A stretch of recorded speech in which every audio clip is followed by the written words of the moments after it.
Welcome back. President Bwala Tinubu's policies are being scrutinized and criticized by the opposition, especially those yet to come to terms with his victory at the polls 1 year after. But the presidency insists the reforms introduced are beginning to pay off, despite the initial hardship it caused. Joining me via Zoom from England is a legal practitioner and public affairs analyst, Daniel Bwala. Hate him or love him, he tells it as it is. Welcome to the program, Mr. Daniel Bwala. Thank you, Femi. Thank you for having me.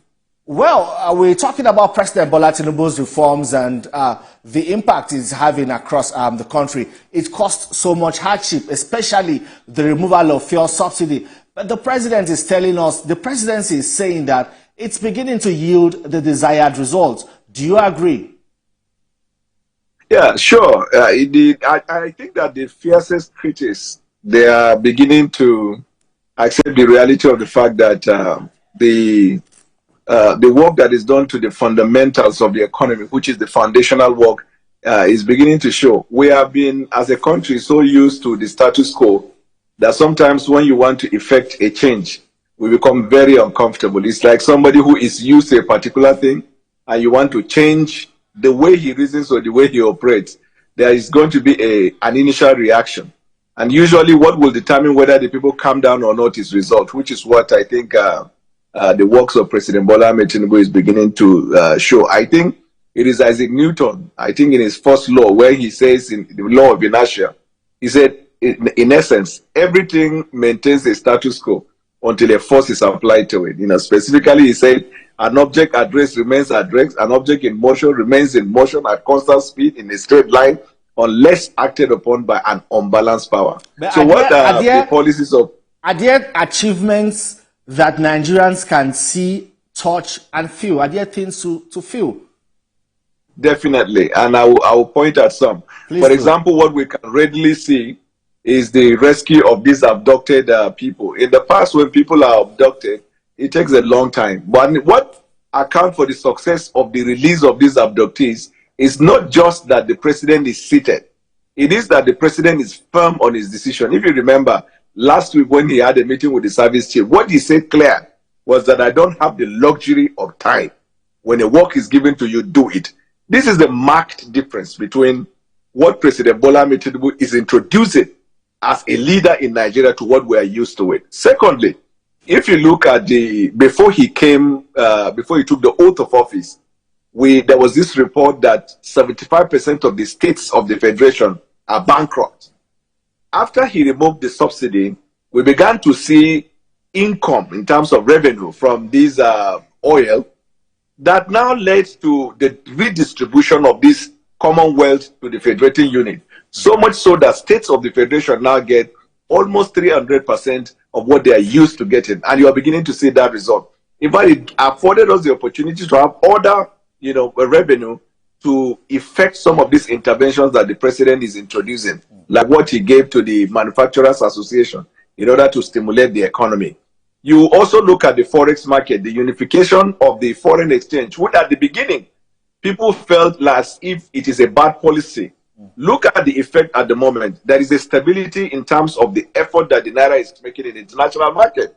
And what the Naira is today against the dollar is quite different from what it used to be like a week or 2 weeks ago. Well, there's also this conversation or this talk about the authority or the government at the subnational not doing enough to complement efforts made by the federal government, by President Bwala Tinubu's administration, because money shared in the federal allocation has increased. Allocations to state governors, state government has increased over the years, but it appears as if it's not trickling down.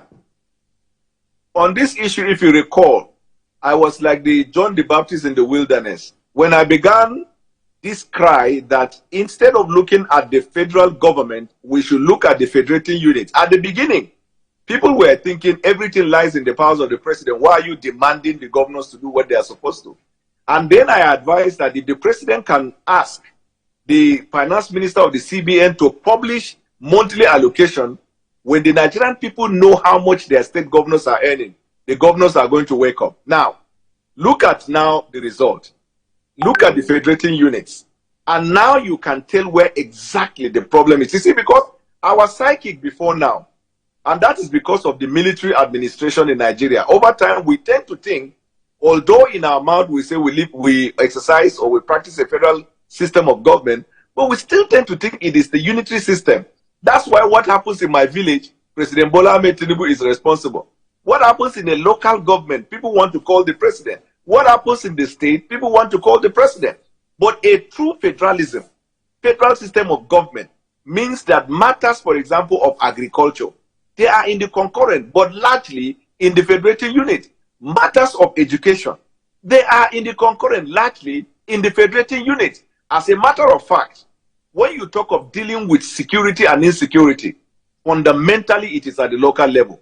When you see local government and at the state level. And yet, these governors have sufficient money to kickstart the work that will lessen the pressure on the federal government. So in our psyche, we tend to think it is unitary government. That's why everything that happens, President Bwala Tinubu is to be held accountable.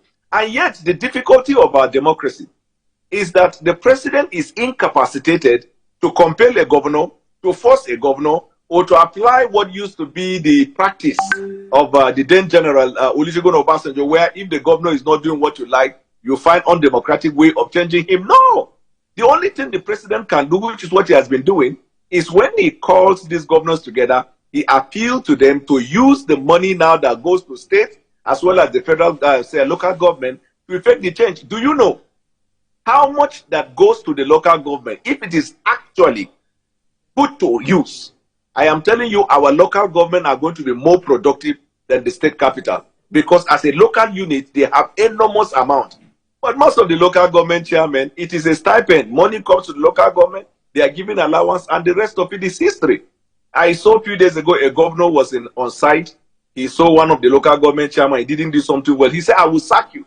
Under a democratic system, the man is elected. You cannot sack him. So these are the difficulty of what we are facing. But the point to be made is that the fundamentals of our economy are taking shape. And what the president is introducing is working. Look at the terrorism financing. Until the Binance operators were arrested, we begin to see confession. And then we're able to unravel terrorism financiers who had the courage and the temerity to release lists or names of those that were involved in terrorism financing. So you can see the reform taking place. There is confidence that is building at the grassroots. So what President Bwala Tinubu is introducing is like what we see in political process, where they say politics is local. You are beginning to see the effect at the local level.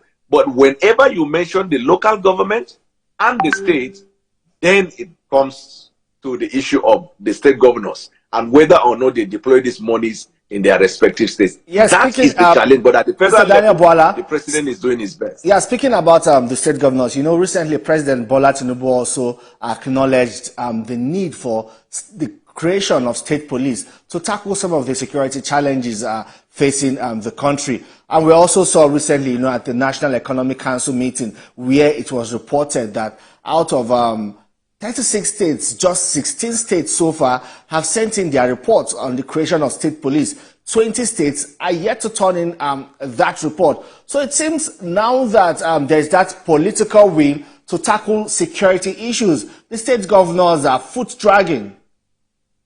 Yeah, because some of them do not buy that idea, because when probably they do not have the creative mind to begin to do it. But in my view, I think the federal government should guide. Because when it comes to matters of arms, ammunition, and state police, it has to be federally controlled. In the sense that there should be a form of constitutional, because this report they are bringing us to whether or not we agree to it, whether we have a funding, whether we have the manpower. But in terms of institutionalizing or establishing state police, it is a constitutional matter. Right. So either from the executive, the federal government, through the Attorney General, can bring a reform agenda for a constitutional amendment to that purpose, or that the president will have to wait until the state produce their blueprint. Okay. But we have to also, I think that the president would also, in the meantime, because I can tell you, to be able to establish state police in Nigeria the minimum time that you will have to establish that will be 12 months or 18 months. That's a fact. All right, then. But the way the president is dealing with insecurity, The president should also explore the idea of creating what we call, encouraging private military contractors. So that instead of the state as an institution. Right. Mr. Bwala, I'm sorry, we are out of time. We'll continue this conversation some other time. I appreciate your time and your contribution to the program. Thank you very much. Well, that's all on the program today. You can see this episode again on TVC News YouTube channel. My name is Femi Akonde. Thank you for watching.